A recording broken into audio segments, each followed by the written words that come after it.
പുലർച്ചയ്ക്ക് 4:30 മണിക്ക് എണീച്ചിട്ട് മക്കൾക്ക് സ്കൂളിലേക്ക് കൊണ്ടുപോകാൻ വേണ്ടിയിട്ട് ബ്രേക്ക്ഫാസ്റ്റും ലഞ്ചും എല്ലാം ഞാൻ ഉണ്ടാക്കി വെച്ചിട്ടുണ്ട്. പരുത്തിപ്പത്തിലാണ് ഇന്ന് ഞാൻ കഴിക്കാൻ വേണ്ടി കൊടുക്കുന്നത്. ബീഫ് കറിയാണ്, അപ്രതീക്ഷിതമായിട്ട് ഉണ്ടായതാണ്. ഇന്നലെ രാത്രി മുട്ടക്കറി ഉണ്ടാക്കാൻ വേണ്ടിയിട്ട് ഉള്ളിയും തക്കാളിയും പച്ചമുളകെല്ലാം വാട്ടി വരുന്ന സമയത്താണ് ഹസ്ബൻഡ് ബീഫ് കൊണ്ടുതന്നത്. നാട്ടിൽ നിന്ന് അവരെ ഫ്രണ്ട് കൊണ്ടുതന്നതാണ്. അപ്പം ഞാൻ അതിനെ കൊണ്ട് കറിയും വെച്ചിട്ടുണ്ട്. പിന്നെ ഇതാ ഫ്രൈഡ് റൈസ്, ഇത് ഞാൻ ഉച്ചയ്ക്ക് ലഞ്ചിന് കൊടുക്കുന്നതാണ്. ആദ്യം ഞാൻ മോളതാണ് ലഞ്ച് ബോക്സ് റെഡിയാക്കുന്നത്. ഇത് എഗ്ഗ് ഫ്രൈഡ് റൈസ് ആണ്. നന്നായിട്ട് ഇഷ്ടപ്പെട്ടിട്ടുണ്ട് കേട്ടോ ഇവർക്ക്.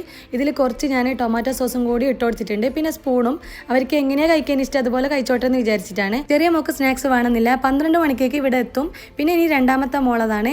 ഇതിൽ ഞാൻ കുറച്ചുകൂടി ക്വാണ്ടിറ്റി കൂടുതലാക്കിയിട്ട് ഫ്രൈഡ് റൈസ് ഇട്ട് കൊടുത്തിട്ടുണ്ട്.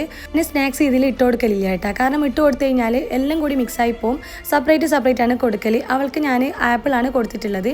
ഇനി മോൻ്റെതാണ് ഞാൻ റെഡിയാക്കുന്നത്. അവനിക്ക് കുറച്ച് കൂടുതൽ വേണം, അതുകൊണ്ട് ഞാൻ അതിൽ ഇട്ട് കൊടുത്തിട്ടുണ്ട്. പിന്നെ ആപ്പിളും കൊടുത്തിട്ടുണ്ട്.